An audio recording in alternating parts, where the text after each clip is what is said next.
Well, this is another Happy Families book, Master Salt the Sailor's Son. Mr. Salt, the sailor, sailed the 7 seas. Mrs. Salt sailed the 7 seas as well, and so did Mrs. Salt. And so did Miss Salt, but Master Salt did not sail the 7 seas. He was too little, so he stayed on shore with his grandpa. One day, exciting things happened. Mr. and Mrs. Salt got ready for a voyage. "We are going to sail to Coconut Island," they said. Their ship was called the Jolly Jack. Mr. Salt cleaned the cabins and washed the deck. Mr. Salt and Sally Salt painted the funnel, and Sammy Salt. He wanted to go on a voyage too. The next day, the Jolly Jack was ready to sail. Mr. and Mrs. Salt pulled up the anchor. Grandpa Salt stood on the shore. But where was Sammy Salt? The Jolly Jack sailed out to sea. Sally Salt blew a kiss to her grandpa, and he waved goodbye from the shore. But where was Sammy Salt? The voyage began. The Jolly Jack sailed past the lighthouse. Sally Salt got the dinner ready. Somebody's little hand reached out. "Who's been eating my fish?" said Mr. Salt. The Jolly Jack sailed past a big ship. That's a big boat, isn't it? Mrs. Salt got the tea ready. Mr. Salt got the tea ready. And somebody's little hand reached out again. "Who's been eating my boiled egg?" said Mrs. Salt. And then Jolly Jack sailed past a wheel.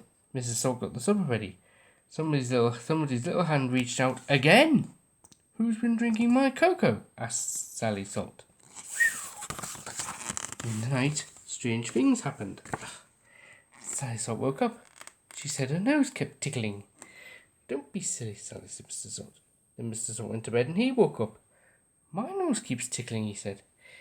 And in the morning, more strange things happened. Somebody's little footprints appeared on the deck. Somebody's little teeth marks appeared in an apple. And when Mr. Salt was fishing, somebody's little boot appeared on the end of his line. Then in the afternoon, terrible things happened. Whoa. And there was a storm. The rain fell and the wind blew. The thunder thundered and the lightning flashed. The Jolly Jack tipped up and down. And Mr. Salt fell overboard. "Man overboard!" shouted Mr. Salt.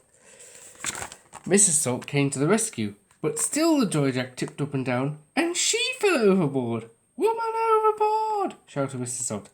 Sally Salt came to the rescue, but still the Jolly Jack tipped up and down, and she fell overboard too. "Girl overboard!" shouted Sally Salt. The next minute, surprising things happened. Somebody appeared on deck. He threw a rope to Mr. Salt. "That's clever," said Mr. Salt.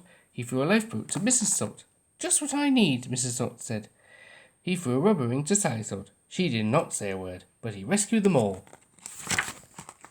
"What is the prize?" said Mr. Salt. "Look who it is," said Mr. Salt. "It's Sammy," said Sally. Sammy Salt made hot drinks for his family. He wrapped them up in blankets and he steered the ship. "Now I know who tickled my nose," said Mr. Salt. "And drank my cocoa," said Sally Salt. "And ate my boiled egg," Mr. Salt said. "That's right," said Sammy Salt. "It was me." How silly. And after that, the best things happened. The storm blew away, and the Jolly Jack reached Coconut Island. There was a picnic on the shore and paddling in the sea and hide and seek in the jungle. Then bedtime came. Mr. and Mrs. Salt and the children slept out under the stars. And then in the night, the last thing happened. Sammy Salt woke up. "My nose keeps tickling," he said. "I wonder who did that."